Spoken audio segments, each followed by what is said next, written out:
কয়েকদিন আগে Magnus Carlsen এবং গুকেশের মধ্যে একটা ওয়ার্ল্ড চ্যাম্পিয়নশিপ চেস ম্যাচ হয়েছিল এবং তার একটা ভিডিও আমরা প্রচুর ভাইরাল হয়ে গেছিলো এবং মিম হিসেবে ব্যবহার হয়েছিল জাস্ট এরকম।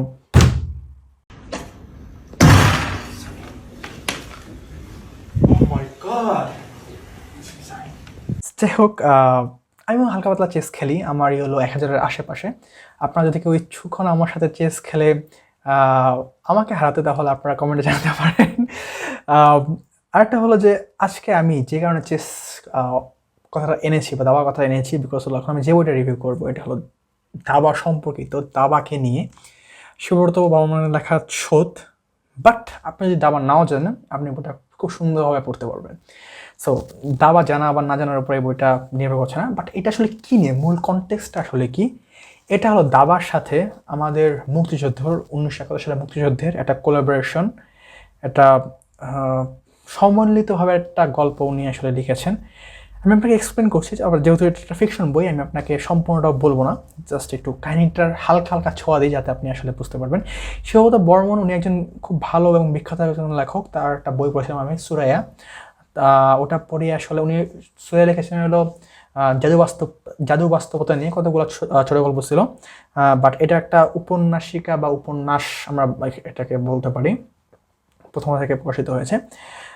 ওনার স্টোরি টেলিং আসলে আমার বলার কোনো কিছু নেই, দুর্দান্ত, আপনাকে একদম হুকড করে রাখবে, এবং ওনার শব্দচয়ন এবং লেখার যেই স্ট্রাকচার এটা খুব জোস। যারা সুরিয়া পড়েননি তারা সুরিয়া পড়তে পারেন, অথবা আপনারা এটাও পড়তে পারেন জাস্ট ওনার লেখাকে টেস্ট করার জন্য। তার একটা বই রয়েছে বানিয়া লুলুল অথবা এরকম সায়েন্স ফিকশন টাইপের, ওটা এখনও পড়িনি, সামনে হয়তো কোনো একদিন পড়বো। তো আমি এই বইটার কাহিনীতে যাচ্ছি যে দুজন লোক, একজন হলো আফসান চৌধুরী আর একজন হলো ফিরোজ বেগ। আফসান চৌধুরী হলো একজন অধ্যাপক, আই থিঙ্ক উনি ইতিহাসের অধ্যাপক ছিলেন, অথবা উনি ছিলেন হলো হ্যাঁ উনি হলো ইতিহাসের অধ্যাপক ছিলেন। এবং যে ফিরোজ বেগ উনি ছিলেন হলো গণিতের অধ্যাপক নবনিযুক্ত।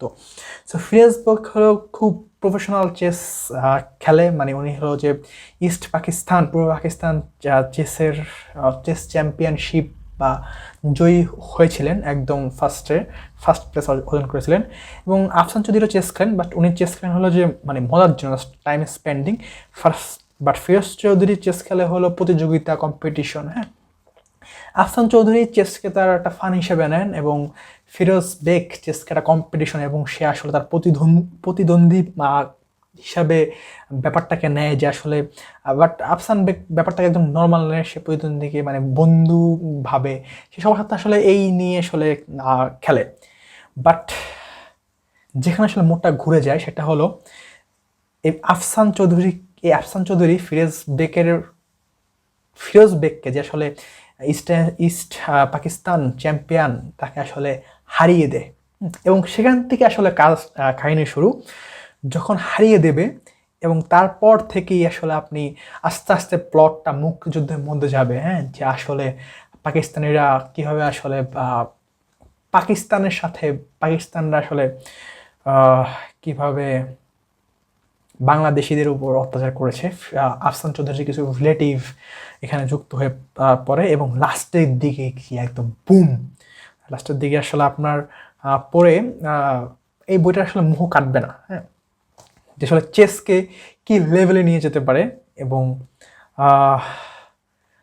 এটি আসলে আমি যদি বেশি বলি তাহলে এই বইটার একদম পুরো স্পয়লার দেওয়া হয়ে যাচ্ছে। আমি অলরেডি হালকা পাতলা স্পয়লার দিয়ে ফেলেছি, জাস্ট আপনারা জাস্ট এটাকে মানে মাঝখানে কাহিনীগুলো এবং এন্ডিং যেহেতু বইনি, সো আশা করি আপনারা এই বইটা পড়তে উদ্বুদ্ধ হবেন।